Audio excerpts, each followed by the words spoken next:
Hello, everyone. Welcome to today's Friends Life Care Vigor Wellness webinar, Savvy Travel. My name is Katie Starantino, and I am the Acting Director of Wellness Initiatives. Before we get started, I would like to go over a few housekeeping items. The link to today's handout is in the confirmation email that you received an hour before the webinar. The handout link will also be included in the follow-up email that you will receive tomorrow afternoon.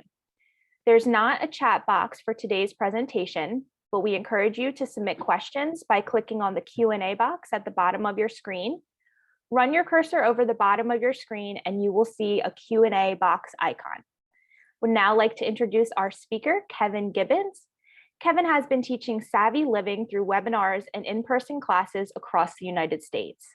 When he's not teaching, he spends his days working one-on-one with individuals and families to help them plug their financial leaks, streamline their spending, create spending plans, and most importantly, teaches them how to live within their plans. Kevin has worked with over 675 clients in almost every state, and we're really excited to hear what you have to say today. Well, thank you very much. Hello, everyone. I want to thank you for joining today's Savvy Travel webinar. Now, if you're looking for great ways to find more money to travel and are always on the lookout for great travel deals, then I hope that the next hour will be worth your while. So, as I mentioned, today's presentation focuses on how to do the things that you want to do and visit the places that you want to visit without sacrificing the ability to pay your bills, put money towards retirement, or if you're retired, your ability to stay retired. Now, before we get into the tips and techniques for spending smart on travel, I'd like to introduce you to the Savvy Life philosophy. Now, Savvy Life philosophy is really simple. Save money on the things that are not as important to you so that you can focus your spending on the things that are important. Now, the example that I always give of this philosophy in action is about my wife, Lita, and I, and our own passion for travel. What we're not passionate about is TV. Even before the advent of Netflix and Hulu and Amazon, we had made the decision to forego cable TV. In fact, when we moved into our house 20 years ago, the first thing I did was physically cut the cable leads in every room. Now, this did not thrill my wife at the time, but a portion of the money that we saved by not having a several $100 a month cable bill has allowed us to spend on what is important to us, and that's travel. And that philosophy has taken us on cruises, travel across the United States and Canada with motorcycle trips to the Grand Canyon, British Columbia, and countless points in between, as well as a motorcycle trip through Ireland. The Savvy Life philosophy is really that simple. First, we identified what is important to us, travel. And then we identified what is not important to us, cable TV. We figured out a way to save money on daily entertainment and focus our dollar on that important travel. Now, this picture below here is a picture of my wife, Lita, and me taking a break on the Skellig Ring in Southern Ireland. And I'll talk more about that picture a little bit later. One of the things that I've learned over the last 16 years of living this lifestyle and 10 years of writing about it, teaching it, and working with clients is that money affects everything. It affects where we live, what we eat, how we dress, and what we do with our free time. And that's because what you spend in one area directly affects how much you have left to spend in other areas of your life.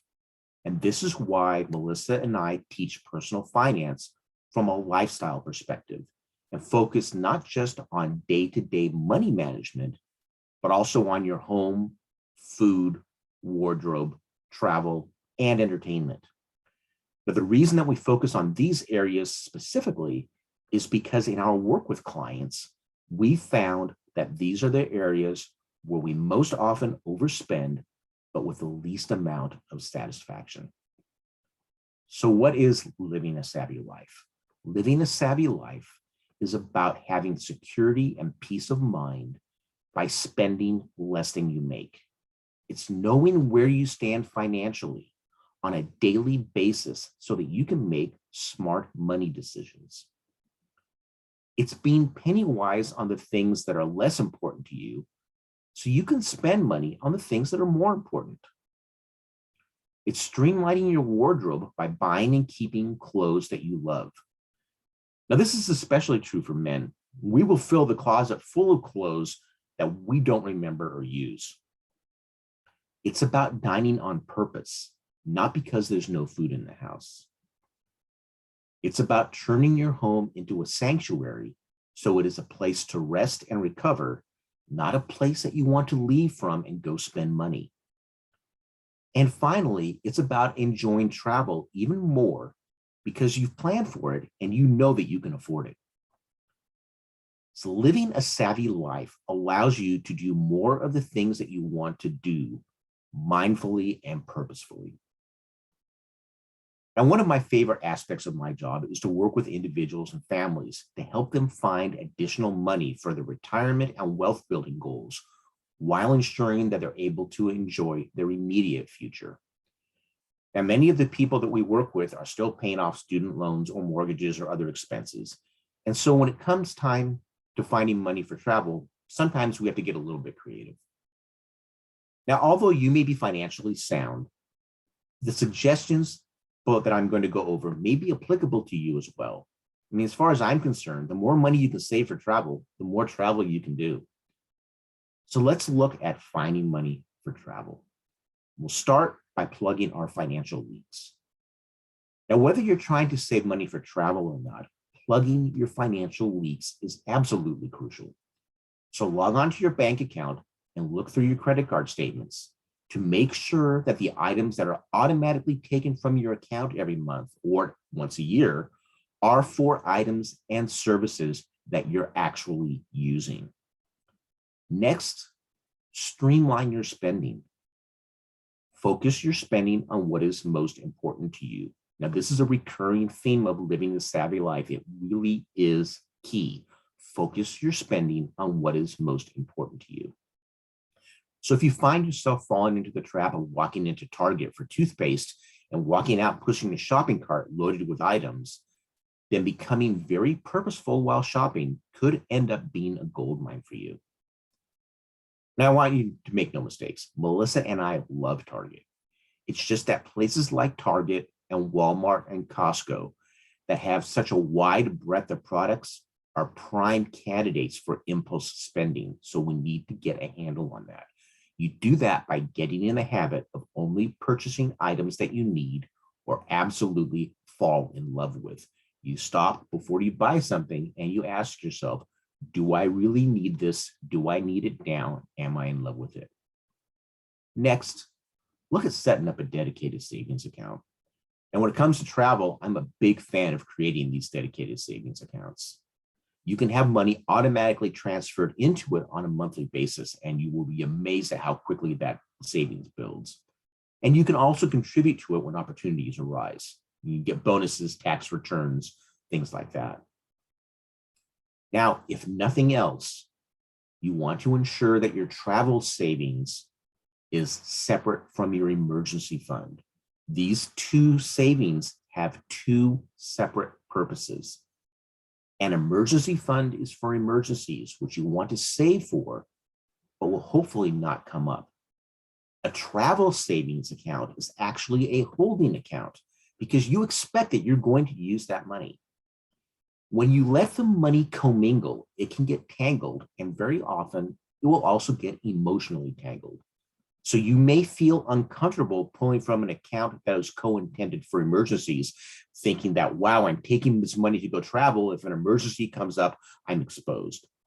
On the flip side, it can also be very easy to accidentally spend into your emergency money if it's mixed together with your travel money. And you don't want to do that. So keep them separate. Next, use the 50-50 rule. One of the most powerful ways to save more money for travel is to implement this rule.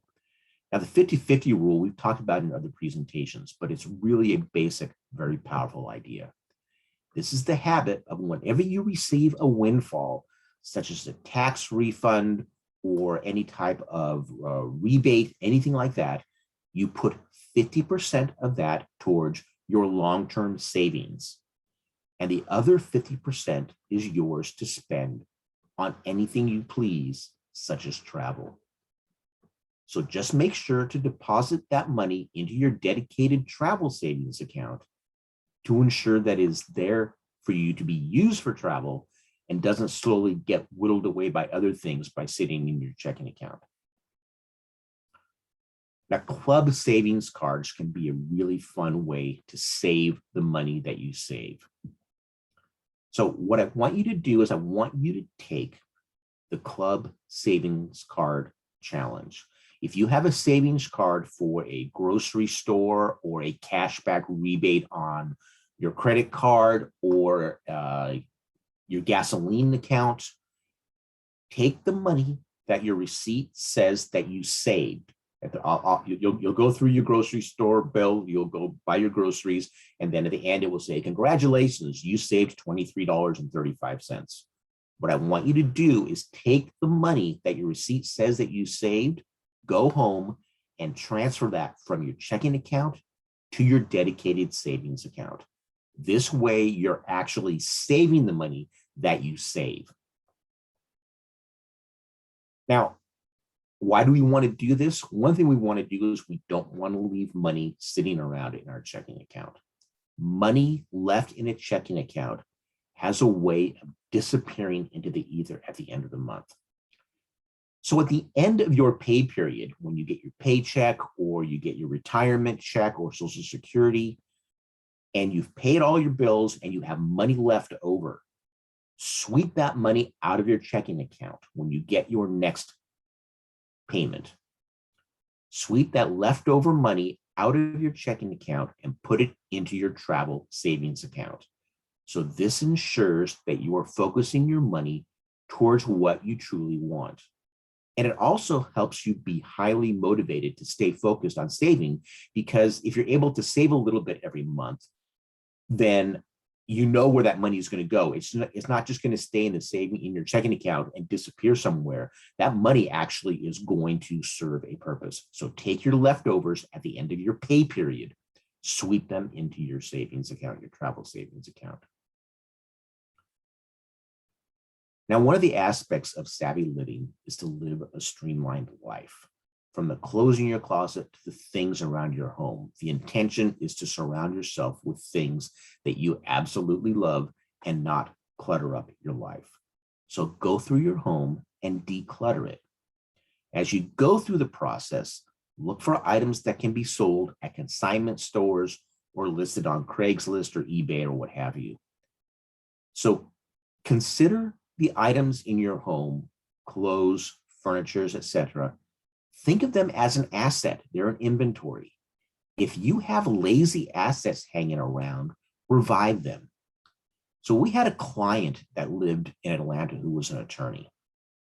During our work together, she became very passionate about streamlining her spending, and she started to see just how much stuff she was surrounded by that she no longer loved. So she started selling that stuff on a few websites, one of which is called therealreal.com. Real is one word. In just a few months, she managed to earn over $5,000 selling clothes and jewelry that she had accumulated over 15 years. Now, I'm offering these suggestions here not with the intention of asking you to become cheap or miserly or live a frugal life. I'm offering them as a way to go through the things that you have acquired and let the items go that you no longer love, so that you are now living a purposeful life and to give you room to bring in new things and experiences into your life. The items that you sell, the money that you make is going to enable you to take these trips and have all these great experiences. So now let's start talking about travel. One of the things that I've learned about many things in life, and especially in travel, is that planning is key. Now, I would rather spend time doing research to ensure I get the best deal possible so that when I go on my trip, I can spend as I please. When I'm in Dublin or Castlebar, I don't want to have to worry about nickel and diming myself. I want to buy what I want to buy, within reason, of course, because who knows when I'm going to be in Ireland again. So how do we do this? Well, the first step is you identify where you want to go and then you identify when you want to go. Now, for those of you who are already savvy travelers, you know that deciding when you want to go greatly impacts the price as well as the enjoyment of your trip. If you're not a fan of crowds, then you don't want to be in Paris in springtime, no matter how beautiful it is. Research, research, and then research more. With so many travel websites and books available, you can plan the last detail of your trip and know what to expect regarding price, distances between destinations, and so much more. When you only have so much time in a particular destination, you want to ensure that you make the most of every moment and make them count. The more you plan, the more time and money you will save on your actual vacation. Now, both Melissa and I are inveterate planners. Sometimes this drives our respective spouses crazy. We will research everything to death before we go on a trip. Now, both of us are very flexible in dealing with changes and improvising, but we like to at least give ourselves a fighting chance. In my sophomore year in high school, I had the rare opportunity to spend 6 weeks in France with my class. And my French teacher had a deal with his French-born wife that they would go home every other year. So he chaperoned 20 teenagers all over France for the summer in exchange for us paying his and his family's traveling costs. So as a class, we spent the entire year preparing for that trip. All the language and culture lessons were based around where we would be going. We spent 3 weeks in hotels and youth hostels, and 3 weeks with his friends and families scattered all over France. Now, that summer was an experience I'll never forget, but the previous 9 months of planning and preparation were just as memorable. So let's look at some of our favorite travel resources. Groupon Getaways is an absolutely fantastic resource. Melissa had talked about friends and families' experiences using Groupon Getaways for years. She'd have recommended it. She'd had heard really great things from people. We recommended it to clients. So finally, she decided to take a trip and use Groupon Getaways for herself and her family. So she, her husband, and her young son went to Italy in November, the three of them, for $5,300. This included airfare out of San Francisco, hotel, including an extra night in Venice, breakfast every morning, which saved them over $250 right there, and train travel between the cities. Absolutely fantastic deal. What you have to remember about Groupon Getaways, though, is that it is somewhat structured. These are packages, so you need to be sure that these packages really are what you want. But if you can find one that suits your needs, it's a great deal. What some of our friends a few years ago did this kind of at the last minute, and about 8 or 10 of them booked a Groupon Getaway trip to Iceland and had a fantastic time at the drop of a hat. It was about like a 4 or 5 day trip, a really, really quick turnaround. But because it was all structured, they were able to do a tremendous amount of things in a very short amount of time. And so that really worked well for them. Now, budgettravel.com will give you trips to affordable travel destinations that you may never have ever heard about. So we had a client who wanted to see the bioluminescent organisms at the Galapagos Islands down in South America.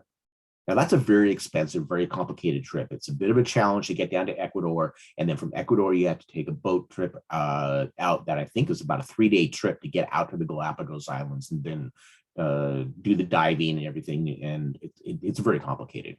So it seemed very daunting for our client to prepare and save for this. So Melissa went on budgettravel.com and found Bioluminescent Bay in Puerto Rico. Now, that's a much more manageable trip. It's much closer to the United States. Puerto Rico is a territory, so the international travel rules are much, much simpler. Fly out of Florida, it's really just a much simpler trip. The client was able to go on this trip within 3 months of us finding it. So really go to budgettravel.com. You can find a lot of really great deals. Rick Steves has been around forever. His mission is to show people how to avoid the tourist traps and immerse themselves in the culture of where they're traveling. So he has websites, books, shows. Go look him up. You'll get a lot of great information. Nomadic Matt will give you expert tips for traveling the world on a budget. A little bit more rustic, I guess you would say, but really just great ways to see the world. Finally, a live travel agent. Now, these travel agents are agents because they love to travel and they know firsthand how to help make your money go further. And they're also an advocate to help you if something goes wrong while you're on your vacation. So never ignore the benefit of a live travel agent. So now let's look at some specific areas for saving money on travel. So first off, talk about airfare. Now, a lot of these are really basic, but they do bear keeping in mind. Flying off season, if you're going to be traveling during the height of travel season, you're going to be paying extra money. So just be aware that if you can fly off season. Earlier, I said that Melissa and her husband and son went to Italy in November. That's not the peak season to go to Italy. So that really worked out well for them. Now, flexibility is the key. If you can be adventurous and take advantage of last minute details, you can usually get very good fares. Airlines absolutely hate to fly with empty seats. Now they're getting much more aggressive about that and being more aggressive at overbooking flights, but there are still opportunities to fly. If you look, you can see, do these planes have any open seats tomorrow or the next day? If you can travel during the week and you can travel on a one-day notice or less, those deals are out there. When's the best time to buy? That always fluctuates, but in general, buying on Tuesday at noon, 3 p.m. Eastern time, is probably when you're going to get your best deals. Now, while this is a good general guideline, airline ticket purchases have become much more complicated in recent years. You really need to use a fare tracker and notifier, like I'll discuss in the next slide. Best days to fly, still Wednesday, Tuesday, or Saturday.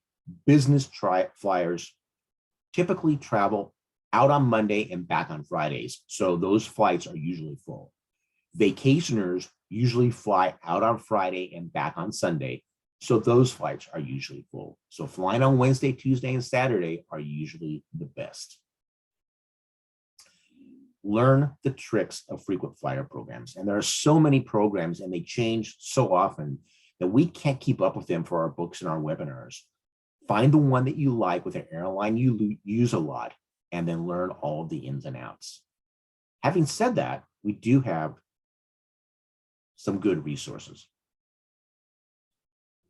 Wallet Hub is a really good resource for evaluating all the different programs. They evaluate based on multiple criteria, and then they give you easy scores to compare on. So here's a ranking of their best programs in 2021.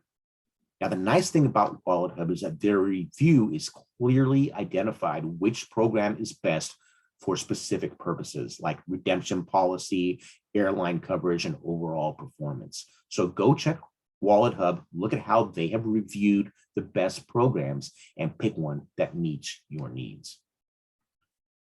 What are some air travel resources that we use a lot?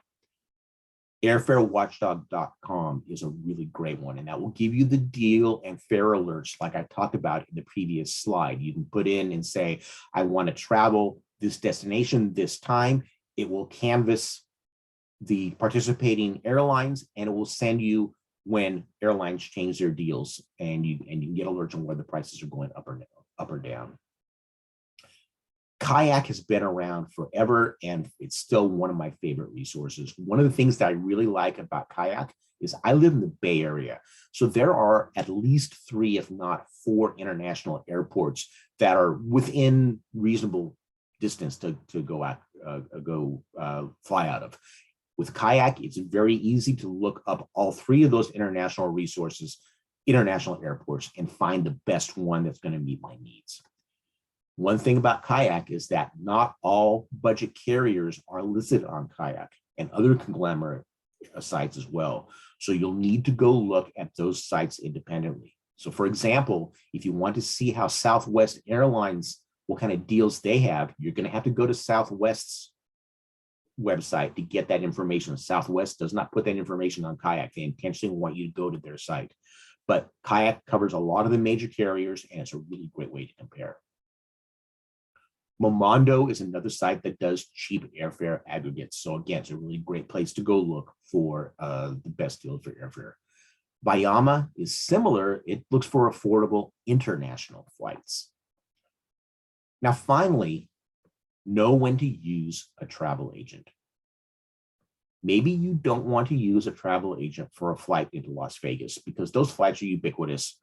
But for an international flight, it may make sense to use a travel agent to make sure that you get all the ins and outs on all the details properly set up.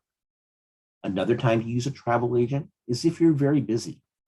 It's a lot less expensive to have an agent to be on the lookout and to buy at a good price for you than it is for you to continue to put it off because you just don't have the time.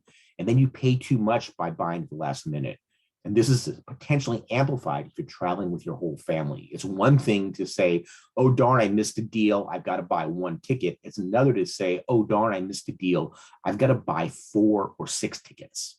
So going to a travel agent to have them handle that frees you up so that you don't miss those deals.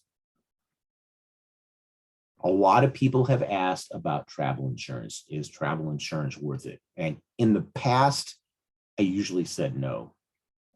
But with the COVID pandemic that's going all over the world right now, with many cruises and other travel providers, they're actually requiring it. So you need to weigh the cost versus the risk.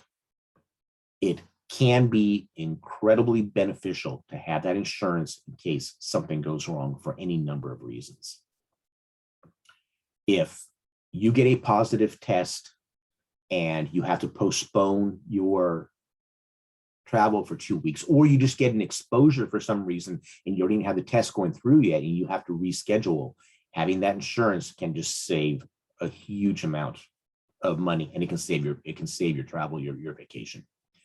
And we had a client who lost a trip to Antarctica due to equipment failure. While the cruise line scheduled another cruise for them, it did not cover the airfare and hotel costs to get them to the departure location. So without the insurance, they would have been out those costs. With the insurance, they were fully covered. As the trip got rescheduled, they had to do some finagling to make sure they would have the time available to do it. But from an economic standpoint, they were covered. It really paid off for this very expensive trip. How do you get travel insurance? One of the best resources that I've found is a site called insuremytrip.com. Now, this is a broker. It carries multiple providers, so you can go ahead and pick and choose. What you want to look for is you want to be sure to pick an insurer that covers the widest range of reasons and will pay full costs.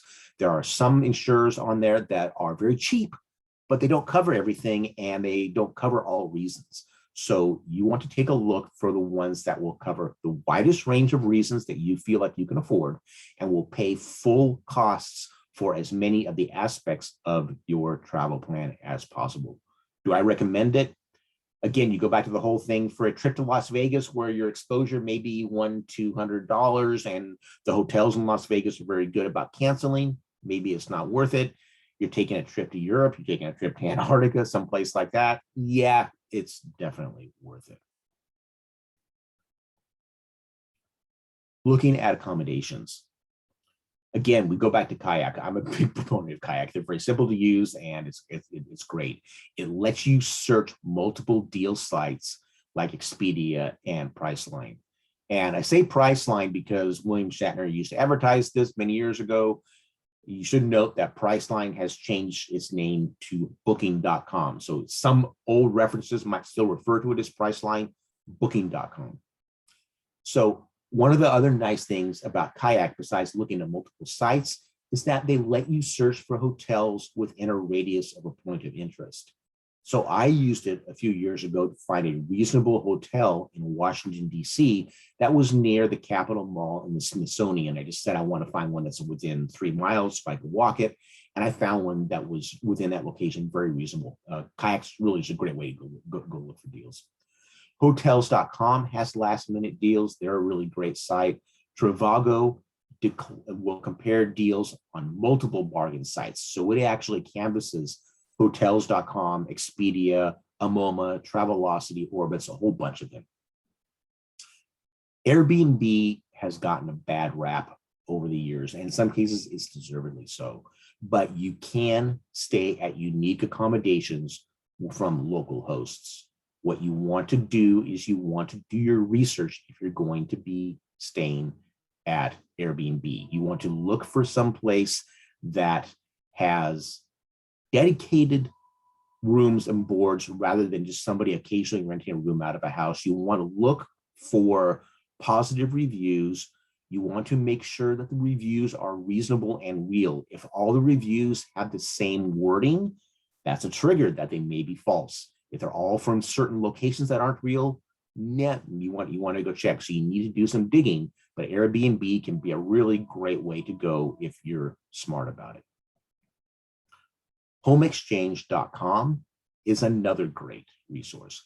This is the largest network of home swappers.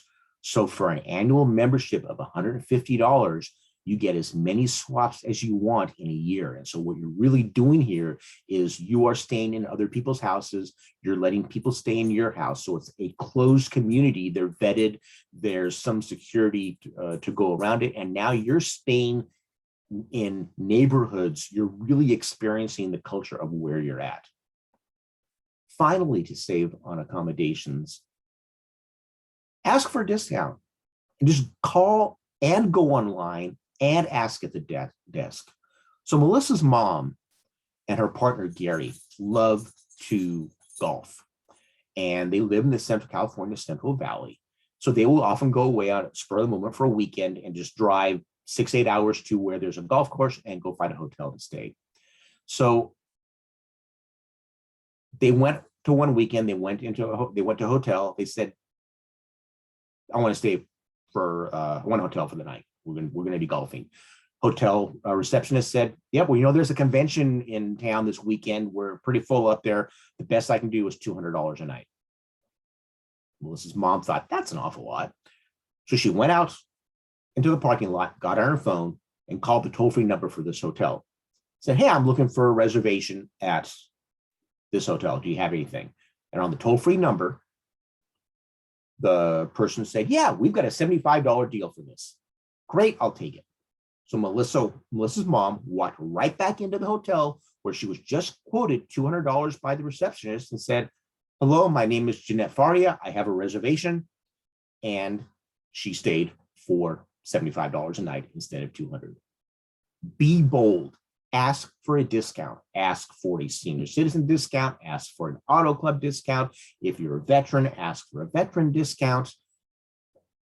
All they can do is say no, and you're going to pay a little bit more. But if they say yes, you'll get a great opportunity.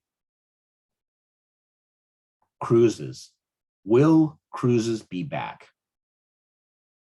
The news is changing every day on cruises. On March 10th, Oceania announced record-breaking reservations for 2022 and 2023. A month later, the CDC announced new guidelines that vaccinations wouldn't be required. On April 6th, Norwegian and Carnival canceled the entire 2021 season. In July, the CDC said vaccinations would be required, and the governor of Florida and the CDC got into a big fight over requiring vaccinations, not requiring vaccinations. And then the Florida was saying they weren't going to allow cruise ships to land. So all these things were going on, okay? August 5th, cruises are back online. So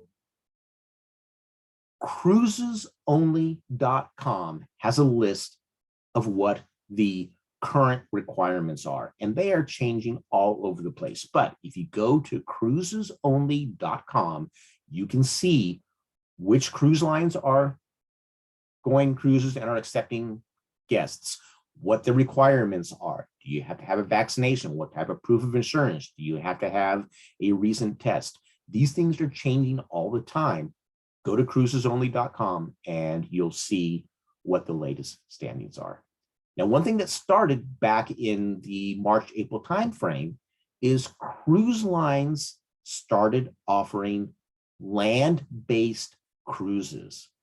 This is where they would fly you to the ports and then put you up in hotels so you could take advantage of the excursions that they would normally have. So instead of taking a cruise up to Alaska and then going on the excursions there, Princess was flying you to Alaska, putting you up in a hotel, and then hooking you up with the different excursions. So you could at least get some part of the experience. And that was just their way of trying to recover some amount of cost and bring in some type of income. If we can't put you on a cruise, at least we can get you up there and get a deal with our excursion partners. So will cruises be back? Cruises are back in one form or another. Go to cruisesonly.com and see what the latest conditions are for each of the cruises. So assuming that cruises are back, how do we save on cruises? Well, they can be very savvy, but you have to be careful of a number of things. One of those is be careful of cocktails. It is very easy for your bar bill to actually get bigger than the cruise bill. Cruises make it incredibly easy for you to spend money. You don't pay cash for anything on a ship. Everything is billed to your room, and that is very intentional. It makes it easier for all the different services, the bars and everything, and restaurants and everything else to not have to deal with cash and such. But more importantly, it keeps you from doing a running total of how much money you're spending. It's like, oh, sure, I just sign my room, my cabin number, and I'm good to go. All right. You're not even pulling out a credit card and getting a receipt, really. It's just being assigned to your room. And then at the end of the cruise, you get a bill and you're thinking, oh my God, how did I spend that much money? So be cognizant that it's very easy to spend money on a cruise. Pay attention to what you're doing there. You can pick up last minute deals on cruises to just about anywhere except for Alaska. Alaska is a very popular United States destination and it pretty much is always booked up. Vacations2go.com is a great clearinghouse. You can actually save up to 82% on last minute cruises. Again, cruise ships are just like airlines. The last thing they want to do is sail with an empty cabin. They want every cabin full. So if it's 2 days or a day before the cruise and they've got cabins that are not sold, they're going to offer them at clearinghouse prices. They have a 90-day ticker for these last minute deals. And the closer you get to their sailing date, the lower the prices we will get on there. So again, if you can travel at last minute and get to the port of embarkation, that's a great deal. Cruisesheet.com is another one. This is an aggregate of cruise deals. They track over 12,000 cruises. Repositioning cruises have always been big bargains, and in a lot of cases, they can be a lot of fun. So repositioning cruises come about, many people may know, in the summer, cruises go out of Vancouver, maybe as far south as San Francisco, and they go up to Alaska and Canada and all that area. When winter comes around, all those ships sail from Alaska down to Baja California, and they start doing the Southern California Mexican cruises. So they have to move the ships from Alaska down to California. They don't stop at any ports. They just steam from Alaska down to Southern California, repositioning the ship. You can fly to Alaska and get on a ship and sail down to Southern California. They will feed you. They have entertainment. It's a great ship. There's just no ports of call. Same thing at the end of winter. All those ships that were in Southern California, they all go back up to Alaska for that season. You can catch a ship, go up there. Again, no ports of call, but you can have a really nice trip. They're a little bit simpler and they're great. I talked about excursions earlier. Excursions can get pricey, so make sure that you research them. When Melissa and Paul and Dante went to Alaska a few years ago, They were looking for a totem pole place to go see totem poles, and they went around and tried to find one. They found an excursion that took them somewhere, and they had a really good time at it. When Lita and I went up there, we saw a totem pole excursion, and it was priced at $50 each. And it turned out that they actually had replicas of totem poles. Well, at the port we were at, I think it was Ketchikan, I'm not sure if I remember exactly which one, we walked the town, we found a public park that had real totem poles in it with write-ups and all the history about them and things like that for free. So again, research the excursions to see what makes sense. Now, while that totem pole excursion wasn't worth it, we went on the recommendation of multiple friends. We went on the Yukon White Pass Railway, which was just a fantastic experience for $150 each. It was a full day trip. We had a bus tour up from, this was in Sagway, I believe, from the port. It went up the Yukon, multiple stops, got to go to the dog sledding training camp, saw a bunch of really wonderful things, very entertaining guide. And we got up there, and then we took the Yukon White Pass Railway train back down. Great photo opportunities, absolutely wonderful. That one was really worth it. So again, the deal here really is all about researching the excursions, making sure they're the ones that you really want to experience. Now, there are many ways to save on travel and many, many resources for finding those deals. It's impossible to discuss them all in a 1 hour long session. But before we go, I want to share a personal story with you. Our goal with the Savvy Life is to show people how to focus their spending so they can buy the things they want to buy, do the things they want to do, and visit the places they want to visit. Money should be enjoyed. Now, often we think we can't do the things that we want because we don't have enough money. And at the same time, we are bleeding money by mindlessly spending it on things that really are not important to us. In case in point, walking into Target for toothpaste and walking out pushing a cartload full of bags. Every day, Melissa and I come in contact with people that are just in arm's reach of achieving their financial goals, but they can't see it. Now, they need guidance to get them there. Even the most conscientious of us sometimes need a little bit of guidance. For 15 years, I have been talking with my business partner, Melissa, about a motorcycle trip that I wanted to take around Ireland. This was a serious dream for me. I had been thinking about this even since before I learned how to ride a motorcycle. We're talking probably 20, 30 plus years. I've always wanted to do this. But whenever she asked me about it, I would always say, oh, I couldn't afford it at the moment. Now, because Melissa is a close friend and she spends all her time looking at what people can and can't afford and how to address that, she called me on it. I was making good money at the time in the tech field. And this was before I had joined her full-time on the Savvy Life. So she crunched the numbers. She knew that when I was working in the tech field, I would go out to lunch almost every day, spending about $8. This was a while ago, it was cheaper to eat out. I was also eating out with my wife 2 to 3 times per week at about 50 to 100 bucks a pop. We like good food. We like having a few drinks at dinner. So, we spend some money. So she did the math. And she figured out that I was spending $40 a week on lunch and about $225 on dinner. So that's $265 a week, $1,060 per month. That's $12,720 per year that I was spending on eating. So Melissa thought, wow, just how expensive is it to do a motorcycle to Ireland? So she really does live and breathe this type of personal finance detective work. And the shameless plug, this is what we do for our clients. So she went and did some research. The cost of a round trip ticket to Dublin at that time was $675. A nice hotel was about $100 a night, so $665 per week. Now, Melissa didn't know anything about motorcycles, but she found a place that rented motorcycles, and she said, "Ooh, BMW, that's a good name." So she figured out $875 a week to rent a motorcycle. She gave me a food budget of $75 a day. She based this by looking at restaurants and looking at their menus and seeing what it would cost, $525 a week. Melissa's a very good friend of mine. She knows that I like drinking Guinness. She gave me an allotment of 2 pints of Guinness a day, included that in the budget. That was very important.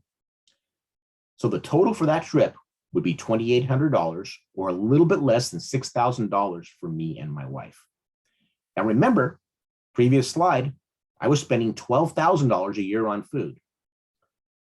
So if I simply cut down on my food budget by taking my lunch to work several times a week and eating out 1 or 2 less times per week, my wife and I could save for this trip in just 6 months. And when Melissa laid this out for me like this, I felt pretty silly.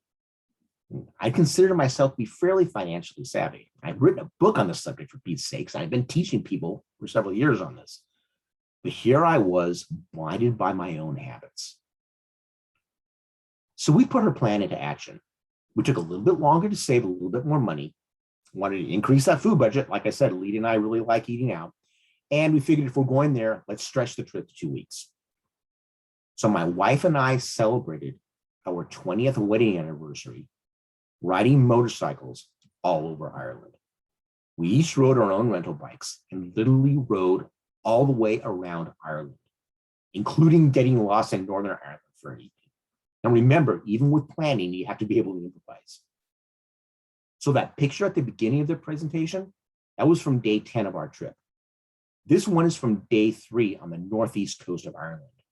This has been our most memorable trip, and it most definitely has been worth more than a deli sandwich eaten at my desk, or even the best dinner with my wife at the fanciest restaurant in town. Now, you can do the things that you want to do, buy the things that you want to buy, and visit the places that you want to visit. It is just a matter of purposeful spending. Whatever your financial dream is, I want to tell you that it is within your reach. Now, if you have any questions regarding this material or any aspect of the Savvy Life, you can contact either me or Melissa directly at these email addresses or via phone. I want to thank you for your attention, and I'm really happy to take any questions that you may have regarding this subject. So we'll go ahead and open that up for questions. Great, thank you. So I was doing the math in my head about, as you were speaking, how much I spend on Starbucks. That was a very motivating story, and that really beautiful. You got to experience that. I really enjoyed it. And, a lot of people have said, it's kind of a trope. The key to saving money is to stop going to Starbucks and stop avocado Coast. It usually isn't that simple, but it is something to consider. It's like, how much am I spending and what can I do to save here? And in our case, it was substantial. Right. Well, maybe next time our attendees see me, there'll be a beautiful Italian villa in the back because I stopped drinking Starbucks. So I want to encourage everyone to put your questions in that Q&A box at the bottom here. We do have one I'll ask, and then maybe some more will roll in. Okay. So someone asked you to address Priceline, which I know that you did, and also Rhodes Scholar Trip. So if you could cover those a little bit, that'd be great. I'm going to have to go look and see what Rhodes Scholar Trip is, because to be honest, I'm not familiar with it, so I can't talk about that. Priceline and bookings.com, they do specific deals. And one of the deals that they do that did always kind of bug me was they wouldn't tell you the final price until you actually made the purchase. So it's a little bit of a gamble. So again, it's really a case of where you have to really be conscious of what they are promoting. The Rhodes Scholar, I will have to look that up. I'm sorry that I am not familiar with that, but I will look that up. And if the questioner wants to shoot me an email, so I have their contact information, I will be happy to answer and give you what my impressions are on that. That would be great. So the attendee, if you could just send the email, that's on the send right it on the slide here. And again, I apologize, but one of the nice things why Melissa and I really like doing these webinar and presentations is we always learn things, and that will, I'll research that, and that will end up in our next edition of this. Good. I know a little. It's educational type trips for adults. So, but you'll learn a lot more when you. I'll learn a lot more about that. I do know some people who have done some of those. I had I don't know if it's Rhodes Scholar in particular, but I do know some people who had done one that was a survey of the the Santiago Rio in Spain, and they took the entire road and went by a bunch of religious stops and kind of equivalent to missions. And they had both self-guided on that, and they had guided tours, and those were absolutely fantastic. And because they were geared on an educational basis, a lot of those trips are partially funded by the government, so they can be incredibly economical. Great. And I really do think that those type of trips are absolutely fantastic. You get to really see something that is not on the regular tourist mark line, and they're, you know, as you said, they're educational, really good benefits. So while I'm not familiar with Rhodes Scholar specifically, taking those type of trips are absolutely fantastic ways to see new sites. Thank you. We have somebody here asking, are there some countries that are more economical to visit? Oh, yes, and it changes a lot because it really depends on, especially now, it depends on how much they've been affected by the pandemic. So a lot of the countries and locations in countries that are really tourist driven are suffering a lot more, and so they are looking for better deals to get there. So assuming that it is COVID safe for traveling there, the areas that are really big tourist destinations, they're really hurting because they're relying on that. So it always changes. What I would look at are two things. I would look at which countries that are big travel destinations are struggling. You can get that from the news. And the other thing that I always pay attention to are what the exchange rates are, because that affects how far your dollar is going to go. Looking right now, things are in such a flux. Italy is desperate for people, but they're really struggling again with the safety. Greece has always been a country that relies heavily on tourism, but again, I'm not convinced that I would really go to Greece right now because of the health issues. So it really is a struggle on that regard. Right. We have two people letting us know that Rhodes Scholar is very expensive. So I'm sure you'll find that in your research too. I'll take a look at that. Yeah. So again, in that case, with Rhodes Scholar, you may be paying for a premium for the education. Yeah. Right. Okay. So any other questions, please put them in the Q&A box. And as I'm waiting to see if you have anything else, I will let you all know. Thank you so much for coming. You'll get the link. I know there was a problem with the handout link. I did put it in the Q&A box again, but you will get it in an email that will go out tomorrow. And that email will also have a recording. So you can share this information with your friends, your loved ones. You can watch it again, take notes. I know I might be doing that. I did some of it now. And then again, thank you all for your feedback. That's really important to us. We would love if you would take the survey to let us know what you thought of this and any future webinars that we do. We heard your feedback about our Tai Chi series, and we will be doing another one that starts September 20th at 10 a.m. And we'll continue for 6 weeks. So we have 2 more questions that popped in. Okay. Okay, one person telling me they got the PDF, so thank you. I'm so glad that you did. And then this one says, more of a suggestion than a question. Cruise excursions are usually way overpriced. We are comfortable using local transportation and or driving in most foreign countries. Walk off the ship and go to the nearest visitor center, and then you can get the same or more inclusive excursions for less than the cost of the ship. In Greece, 4 of us spent a total of $150 for a trip, saw more monasteries, and beat the crowds. The ship excursion was $150 a person. Yep. So that's a really interesting question, and it depends on locations.